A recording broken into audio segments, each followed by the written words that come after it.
भैया जातीय जनगणना पर 100 दफे प्रतिक्रिया दे चुका हूं। कोई भी ऐसी बात जिससे सरकार के पास समाज के बारे में बेहतर जानकारी आए, उसका स्वागत होना चाहिए।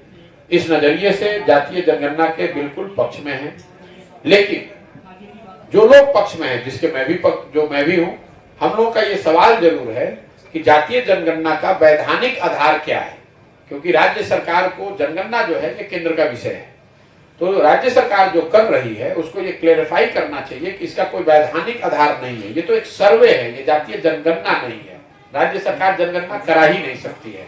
तो अगर वो सर्वे करा रहे हैं और उससे जो भी जानकारी आती है, उस जानकारी के मुताबिक अगर समाज के किसी वर्ग का कुछ फायदा हो सकता है या होना चाहिए तो बिल्कुल होना चाहिए, उसके मैं समर्थन में हूँ।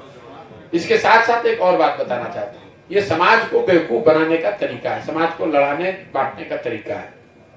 जहां तक जनगणना का सवाल है, तो दलितों की जनगणना स्वतंत्रता के बाद से हो रहा है, वो सारी संख्या अवेलेबल है, तो उससे क्या दलितों की स्थिति सुधर गई है?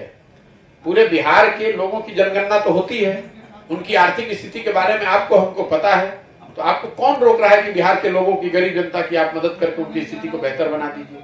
आपको कौन रोक रहा है कि दलितों की, महादलितों की स्थिति को आप बेहतर बना दीजिए? सिर्फ जनगणना हो जाने से या सिर्फ जानकारी इकट्ठा कर लेने से लोगों की स्थिति नहीं सुधरेगी। लोगों की स्थिति तब सुधरेगी जब उस जानकारी पर आप ईमानदारी से कुछ बेहतर प्रयास करेंगे। तो ये तो वोट लेने के लिए, समाज को बांटने के लिए अगड़ा पिछड़ा जाति के आधार पर उन्माद खड़ा करके वोट लेने की तैयारी है, और कुछ नहीं है। उनको भी मालूम है कि इससे कुछ नहीं निकलने वाला है।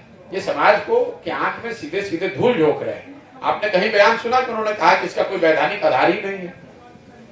भाई आधार राज्य सरकार के अधिकार में ही ये चीज नहीं है। आप देखते हैं यहाँ जातियों के वोट लेने के लिए सरकारें रिकमेंड कर देती है कैटेगरी चेंज। लोहार समाज का आपने एग्जांपल सुना होगा, उनको एसटी बना दिया गया। केंद्र सरकार ने उसको रिजेक्ट कर दिया क्योंकि राज्य सरकार के वो अधिकार में ही नहीं है। जितने बच्चे एसटी के तौर पर बहाल भी हो गए, उनकी नौकरी चली गई। उस समाज के लोगों से जाकर आप बात कीजिए। इसी तरीके से नोनिया बिन समाज को इन्होंने कह दिया कि हम एसटी बना रहे हैं, वोट ले लिया, और आज तक उनको वो अधिकार नहीं मिला। ये तो वोट लेने के लिए जातियों की कैटेगरी को चेंज करना, ये नीतीश मॉडल का हिस्सा है।